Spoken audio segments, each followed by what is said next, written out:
Well, good morning, everybody. It is Coach RJ, and I am the CEO and founder of the Impact You movement. And our whole objective, our whole goal, our whole aim, our whole mission is to educate, to encourage, and to empower people with the tools necessary so that they can live out the best version of themselves. Man, I'm pumped up. It has been a good week so far. We've made it to the middle of the week, which means it's time for our moment of impact. We come every Wednesday morning and try to share something that will help propel you through the remainder of the week, because certainly we don't know how your week started, but we want to make sure that we provide a platform of information, whether it's going to motivate you, it's going to challenge you, but either way, it's going to help you get to the next level as you are pursuing your goals, your hopes, and your dreams throughout the remainder of the week. Listen, I want to share something with you this morning, and I called our time together this morning exposing lies and explaining the truth. Because this morning I want to expose two lies, but then if you give me a little bit of time, I want to explain a very powerful truth. One of the things that I remember very vividly is my time playing football. I started playing ball when I was in the 7th grade. That's a little bit later than most of these guys nowadays, but I didn't start until I was in the 7th grade. But I had the privilege of playing from the 7th grade all throughout junior high school, played in high school, and had a chance to play in college. Throughout my time, I enjoyed some great times. I have a lot of, wonderful memories, made some really key relationships and a lot of friendships that I still have to this day. But there are two lies that were shared with me, and I want to expose them this morning. The first lie is this, and this is when, early on, probably high school, I was told this. No, in junior high school, I was told this, that practice makes perfect. Yep, they told me that practice makes perfect. And really what they were saying is that there is this idea, there is this way that if you practice, that you can some way, somehow practice your way to perfection. And as a youngster, I ate that up. I'm thinking, yeah, this is great. Junior high, high school, I'm hearing this. I'm thinking, man, this is great. So at the position I was playing, what I realized, man, if I practice hard enough, I'll be perfect. So when it's game time, there'll be no issues. There'll be no mistakes. And here's the thing, guys. No matter how hard I practiced, no matter how long I practiced, I never perfected it. And so what life taught me is that the idea that practice makes perfect, that was a lie. The second lie that I want to expose this morning is this, and I got this one when I was in college. Man, the grind was more intense. There was more expected out of us because we're on the collegiate level now, and guys are not just vying for playing time, but guys are vying for an opportunity to showcase their skills to the degree where they can have an opportunity to perhaps get drafted, go to the CFL, whatever the case may be. And shout out to a couple teammates of mine who got an opportunity to play at the next level. But what I was told is that we would go through a week of practice, and because we played on Saturdays, so Thursdays, we didn't practice on Fridays, we had walkthroughs. So on Thursdays, our coaches would want us to have this perfect practice. So growing up, I learned that practice makes perfect. But then in college, what I was taught is that perfect practice makes perfect. There was this idea that somehow you can actually practice perfectly.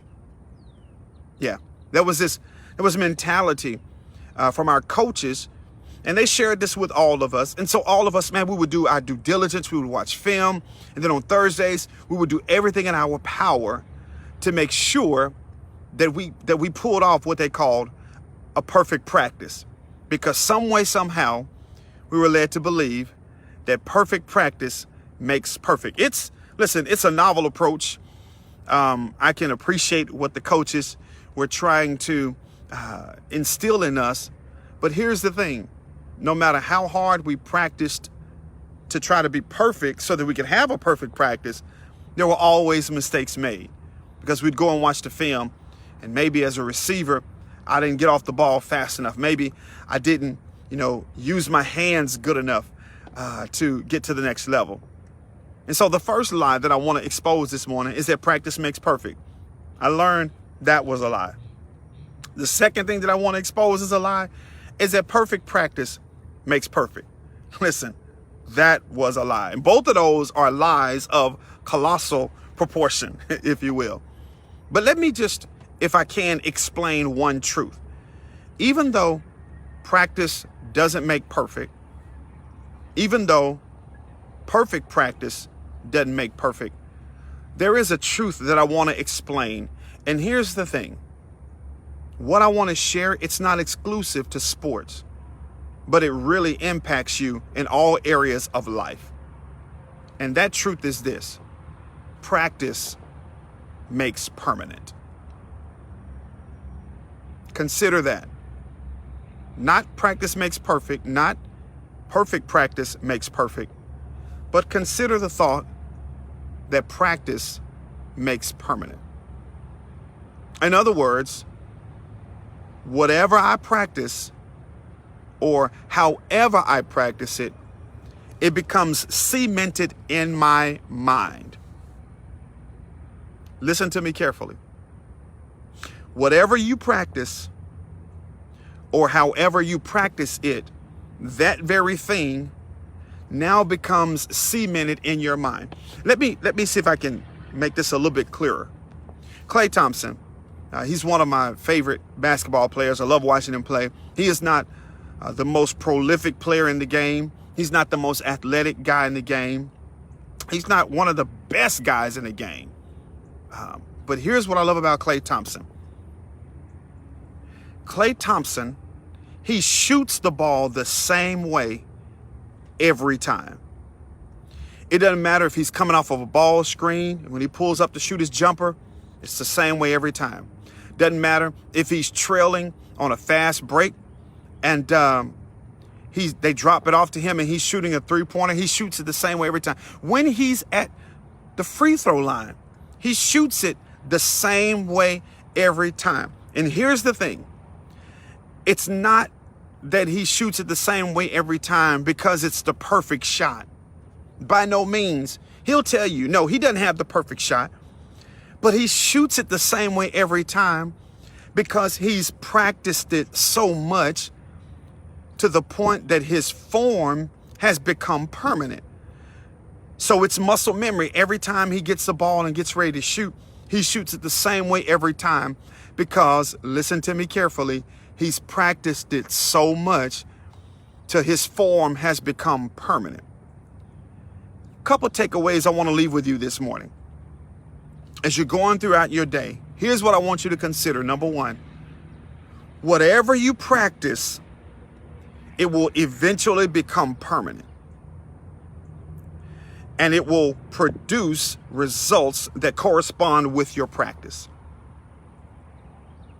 Whatever you practice, if you are a person that uses foul language, let's just use this as an example. You like to cuss all the time. It's going to become permanent.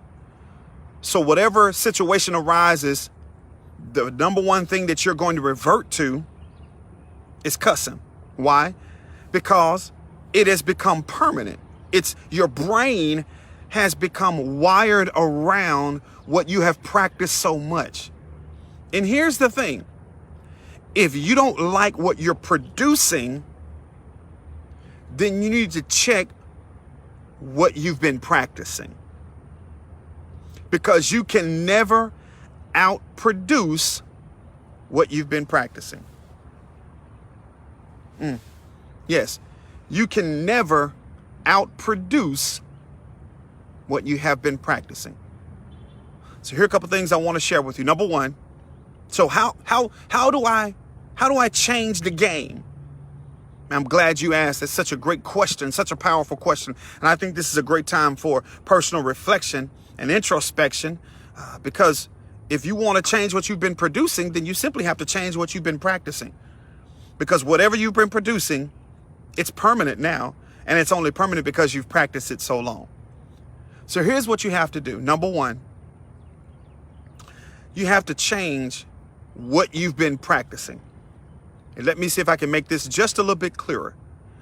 It's not enough to change what you've been practicing, but you also have to change how you've been practicing.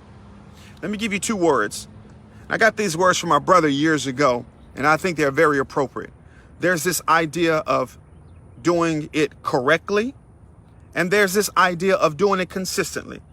So as it pertains to what you've been practicing, you can't just practice it correctly, but then don't practice it consistently.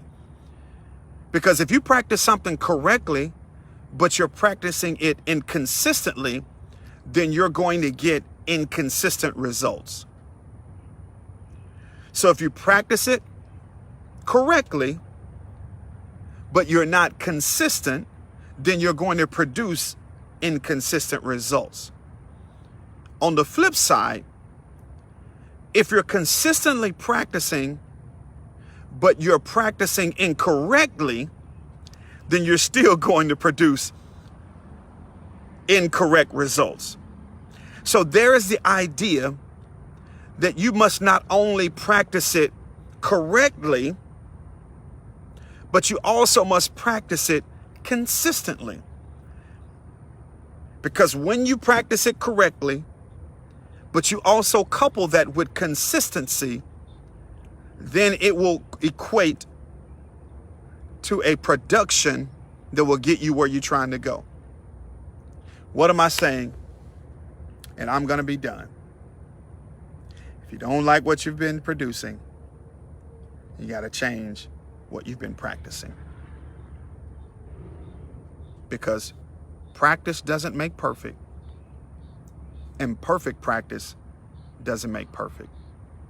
But practice makes permanent. Begin to evaluate your life and ask yourself, what am I producing that I'm not pleased with? Whatever it is, identify it and then make the course corrections.